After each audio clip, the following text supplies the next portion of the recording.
Weithredwr Bwrdd yr Iaith Gymraeg, mae Newyddion Jones yn poeni am y sefyllfa yn y De Ddwyrain yn arbennig. Yno, mae o am weld rhai mentra yn uno. Ond y Llywodraeth Cymru wrthi'n cynnal adolygiad o'r mentra ar hyn o bryd. Mae'r mudiad Mentra Iaith Cymru sy'n cynrychioli'r 2 fenter ar 20 bresennol yn mynnu mai dim ond drwy bara yn lleol y gallan nhw lwyddo. Yr adroddiad yma gan Eitem.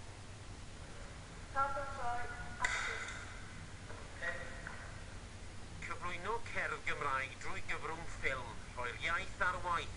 Un o weithgareddau menter iaith Wrecsam yn ysgol y Grangor, Rhos Llanech Chwigog. Ble plant defnyddio'r Gymraeg tiwnder dosbarth a cael gweld bod defnydd i'r iaith wrth weithio. Mae'n dros o bwysig o ran hybu'r iaith Gymraeg, yn enwedig yn yr ardaloedd sydd fod yn dod o'r Gymraeg ond dydyn nhw'n mynd neu gweithio ydyn nhw. Mae'n andros o anodd i cael bobl ifanc yn enwedig i gymdeithasu'n Gymraeg, i wneud rhywbeth tu allan i addysg yn Gymraeg. Mae hwn yn gyfle eitha arbennig i ddefnyddio'r Gymraeg ac i ddangos bod posib gweithio drwy gyfrwng y Gymraeg mewn ystod eang o swyddi hefyd. Gyda'r Llywodraeth Cymru'n cynnal adolygiad i ddyfodol y mentre, mae'n amserol i'r cyn brif weithredwr Bwrdd yr Iaith gofyn os oes angen 2 ar 20. Dwi'n credu falle bod na ormod yn sicr yn y De Ddwyrain.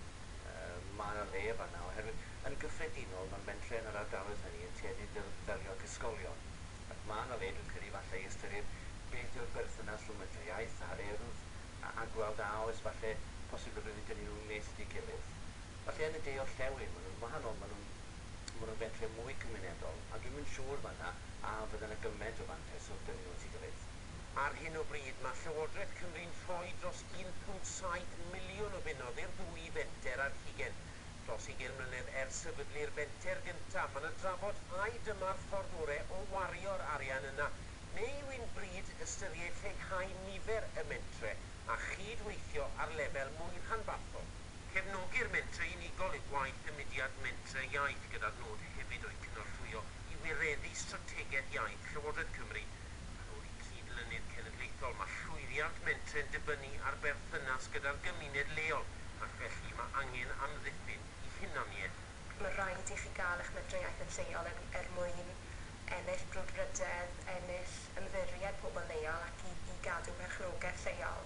Felly un peth sy'n gyffredin i bob menter iaith, a mae yna 22 ohonyn nhw dros Gymru erbyn hyn, yw'r ffaith bod nhw yn gweithredu mor lleol a phosib a bod nhw'n arbenigwyr lleol a bod nhw yn dod i nabod y cylchoedd cymunedol a cymdeithasol mwyn darganfod problemau sy'n wynebu'r Gymraeg ac i ceisio fynd i'r afael gyda nhw. Nid ar chwarae bach yma datrys yr heri'r Gymraeg, dangosodd ffigurau'r cyfeiriad bod y defnydd os o'n ni'n dal i grebachu.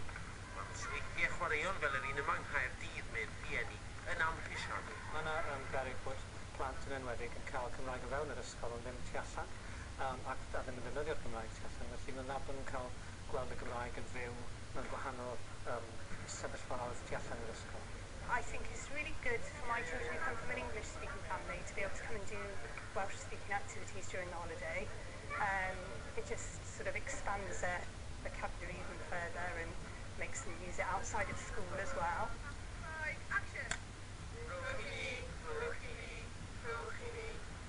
Nôl yn y Rhos mae ffilmio ar ben ac mae'n bryd i hadolygu.